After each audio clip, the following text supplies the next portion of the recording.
Now today's video, right, is actually an interesting one. We're going to take a look at players that potentially still could change and play for a different nationality, okay? Very controversial, and it's very different. It's what I like to do on my channel. So players that, you know, haven't made a full competitive international debut for their team already, that they are, so say, playing for, going to play for, and they could potentially change and play for someone else. So it's pretty interesting. I'm looking forward to bringing you this video. I'm buzzing about it, to be fair. Now, if you want to see another nation change video on my channel, drop a like and a thumbs up down below. Can we get like 3,000 likes? I know it's always the sort of similar number, but can we do it? Another video this week potentially. As always, guys, if you want to buy anything from GetGripped, either one of these custom controllers or whatever, check them out. Link in the top or left right hand corner. Rossi will get you 5% off, and if you want me to sign anything, just put it in the order notes, Rossi to sign, and yeah, that's as simple as that. But anyway, let's get into the first player now. Of course, we're gonna go in. Okay, we've got a few good players here and a few, you know, a bit questionable ones, but you know, it's what we do. Now we actually have Seydou Berahino. Now this guy, okay, actually could play for Burundi still, okay, which actually was a country he was actually born there. He was born there. Now of course he's played for England in the like youth careers or whatever, under 16s through to under 21s, but because he hasn't made a full competitive debut yet, if he went to FIFA, my voice went a bit there, but if he went to FIFA and actually spoke to him and said, look, I want to change nationality, this is why, blah blah blah blah, it's a case that they could potentially look at for him. You know, he can get his full international debut. He's not even made like a international friendly debut, you know, he's not, let alone a competitive one, so potentially, you know, he still could play for Burundi if he chose to, if he wanted to. He may not even want to, he may have no interest in it, he may, you know, he couldn't, maybe if you spoke to him, he probably couldn't stand the idea potentially, but I don't know. I'm making this video because it's out there. It's a possibility. Now, apparently, according to this, he was born in the capital of Burundi.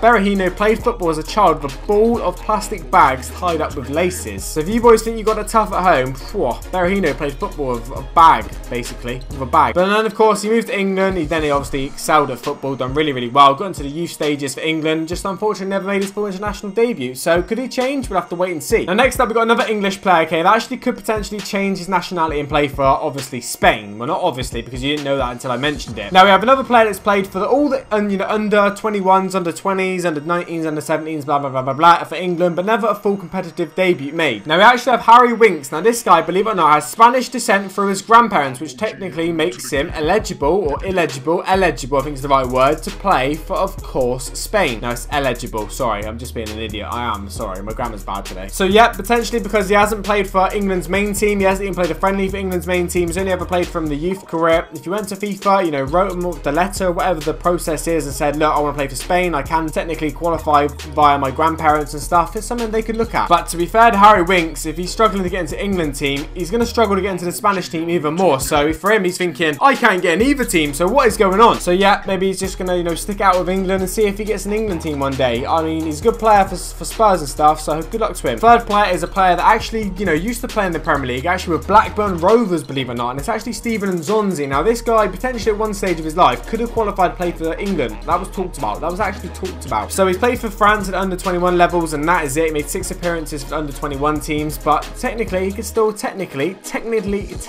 very, like, obviously big word, still play for DR Congo because his father is Congolese, alright? So technically, you could see him playing with Balassi, etc., etc. It's a pretty big one. It's a big one. I don't know if he would do it or not. I'm sure he's thought about it, because let's be honest, I mean, how good the French team is, they've got like 10 different teams and stuff. He's probably not going to make it into the French team. So if he wants to play some sort of international football, DR Congo might be the best route. At least get a play in the African Cup of Nations, which is obviously a big tournament. Alright, so guys, listen to this, okay? In August 2016, having completed more than 5 years residency in the United Kingdom, Nzonzi contacted the FA to make himself available for international duty with England, of course. However, his previous appearance for this French under-21 team at a time when he was not eligible to play for England, as well as not having required 5 years of schooling prior to the age of 18, ruled him out. So this is like an older rule, whatever. So the reason he didn't play for England was because he needed to be like living in England before the age of 18, basically, and it was after that happened. But you know, he's not looking to play for Congo via like living there. His dad is Congolese, so you know, he technically qualifies a lot more than if he was to qualify playing for England. So it's another route to look at. Now I have a lot of Dutch people to watch my channel, okay, because obviously in Holland, the Netherlands, or whatever, they all speak English, so I have quite a few people to watch me. So for this one for you, well, this one is just for you. Now we have actually Eric Bottegin. Have I pronounced that right? I know I definitely haven't. But anyway, this guy's a Feyenoord, obviously centre back. You can see team of the season card there. Very good season for him last year. Now he was born in Brazil. Technically plays for Brazil. Never made an appearance. Never played for the youth team. He's never even been involved in Brazil, according to Wikipedia. Now apparently he moved to the Netherlands, okay, like 10 years ago, maybe 11 years ago, and that was like the age of 18 and stuff like that. So technically, under FIFA rules, he could qualify for playing for the Netherlands. He's lived there long enough. He's lived there since he was like 18. He's never played for Brazil. He's only ever lived in the Netherlands, and that could technically qualify him. It's worth maybe thinking about. I'm not making this video as like, you know, I'm sure he knows this information. I'm making it for you guys who may not know the information. So yeah, he's been in the Netherlands. Obviously, he's doing pretty well at Feyenoord. Dutch guys, what do you think? Would you let this guy play for your nation? Would you want him to play for you? I want to know in the comment section down below. Last but not least, we've got Leo Matos, okay, which is a Brazilian left back. Another good player. He's had a good season last year. Team of the season card. Now this guy, okay, according to Wikipedia, is a Brazilian Ukrainian professional footballer. So technically, could play for Ukraine if he wanted to. Now he played for Brazil in under 17s, okay, that was it. That's the only time he's ever played for him. Now, of course, left back position Brazil, you got Marcelo, obviously Filipe Luis, Alexandro. There's no way he's going to get into that team. There's no way. But if he wants to play international football, then Ukraine has got to be the one. Now, listen to this. This is what Wikipedia is saying. There were talks of possible naturalization of him to play for the Ukrainian football national team. And he eventually succeeded to gain a second citizenship. So he can play for Ukraine. Maybe he's just waiting for the call-up. Who knows? I think FIFA, FA or whatever, I've given the go-ahead. Anyway, guys, so if you have enjoyed this nation change video, drop a like and a thumbs up down below if you want to see more of these. I'm out. Have a good day. Take it easy. Peace.